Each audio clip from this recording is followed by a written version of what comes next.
Nous sommes en 1830 à Amherst en Ohio, et Parley P. Pratt, lors de sa première mission, est arrêté illégalement sur une fausse accusation alors qu'il prêche à Simeon Carter, un honnête chercheur de vérité. Après une nuit en prison, Parley demande à sortir avec le gardien. Parley écrit « Monsieur Peabody, êtes-vous bon à la course ?»« Non, mais mon grand bulldog l'est. Il mettra n'importe quel amateur à ma demande. »« Eh bien, Mr. Peabody, vous m'avez donné l'occasion de prêcher, de chanter. Vous m'avez nourri et logé. Je dois maintenant partir pour mon voyage. Si vous êtes bon à la course, vous pouvez m'accompagner. Je vous remercie de votre gentillesse et vous souhaite une bonne journée. » Je me mis alors en route, tandis qu'il restait stupéfait à regarder, et il ne se réveilla de son étonnement que lorsque j'eus parcouru peut-être 200 mètres. Il s'est alors mis à me poursuivre, en criant à son chien de m'attraper. Le chien, l'un des plus gros que j'ai jamais vus, s'est approché de moi avec toute sa fureur. L'officier derrière, toujours à ma poursuite, frappait dans ses mains et criait « Stewboy, attrape-le !» Le chien me rattrapait rapidement, quand, rapide comme l'éclair, l'idée me vint d'aider l'officier. « Stewboy, attrape-le !» Le chien me dépassa avec une vitesse redoublée vers la forêt, poussé par l'officier et moi-même. « Non, attrape-le, lui !» J'ai bientôt perdu de vue l'officier et le chien, et je ne les ai pas revus depuis.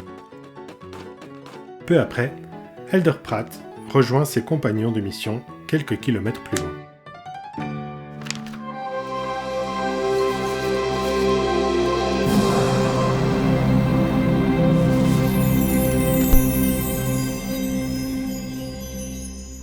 Parley, Oliver Cowdery, Peter Whitmer et Ziba Peterson sont appelés en mission auprès des Lamanites sur la frontière du Missouri, où la loi scandaleuse sur le déplacement des Indiens d'Andrew Jackson vient de les placer. Ces jeunes missionnaires sont impatients d'enseigner aux descendants du peuple dont ils ont lu l'histoire dans les livres de Mormon. Pourtant, cette mission implique de partir en octobre et de parcourir plus de 2000 km à pied dans les frontières gelées, au cours de ce que l'on appellera l'hiver des neiges profondes.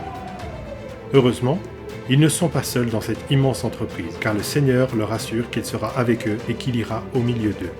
De passage dans le nord-est de l'Ohio, Parley s'est senti poussé à rendre visite à son vieil ami et pasteur Sidney Rigdon.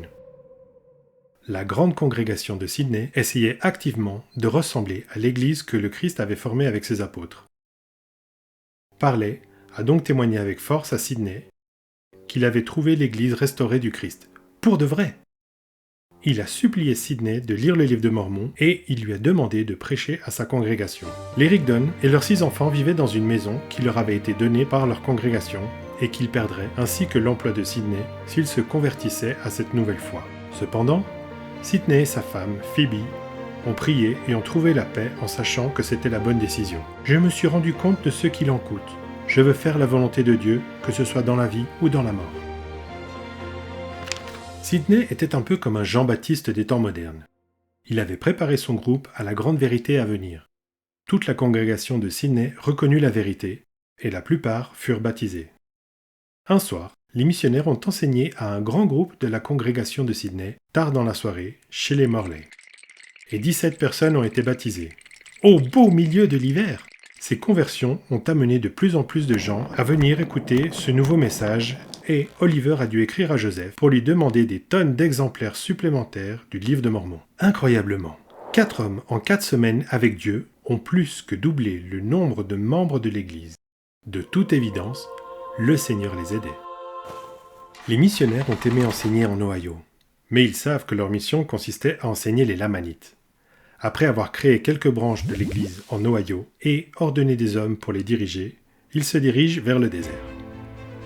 Ils marchent pendant des jours, dans la neige jusqu'aux genoux, sans voir personne ni trouver une grange ou un abri pour dormir.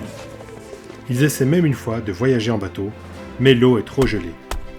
En outre, ils n'ont pas de vêtements imperméables et portent toute leur nourriture, leur couverture et bien sûr, autant d'exemplaires du livre de Mormon qu'ils le peuvent. Une mission bien difficile, waouh! Après des semaines de lutte intense, ils arrivent à Indépendance dans le Missouri, à quelques kilomètres à l'est du territoire indien, et commencent à prêcher aux Indiens Delaware sous la direction du chef Kik Tanwanund. Oui, essayez de le dire 3 fois rapidement. Désireux d'en savoir plus, le chef dit « Nous nous réunirons, et vous lirez. et vous nous enseignerez davantage sur le livre de nos pères. Les missionnaires commencent donc avec enthousiasme à enseigner à de grands groupes de sa tribu. Mais un agent du gouvernement menace de les arrêter pour avoir prêché sans permis. Quoi? Un permis? Qui le savait? Les anciens sont donc contraints de partir. C'est vraiment nul! La tentative de parler, d'obtenir les papiers nécessaires n'aboutit pas, et ils ont pu penser que leur mission parmi les Lamanites était un échec. Mais l'était-elle vraiment? Bien qu'aucun Amérindien n'ait été baptisé, de nombreuses branches de l'Église ont été fondées, notamment à Kirtland et à Indépendance. Et vous vous souvenez de Parley et Stu Boy? Oui, même ce fiasco a conduit à l'organisation d'une branche de 60 membres grâce au livre de Mormon que Parley a laissé à Simeon Carter. Cette mission difficile et folle a plus que doublé le nombre de membres de l'Église, qui est passé à plus de 1000 membres.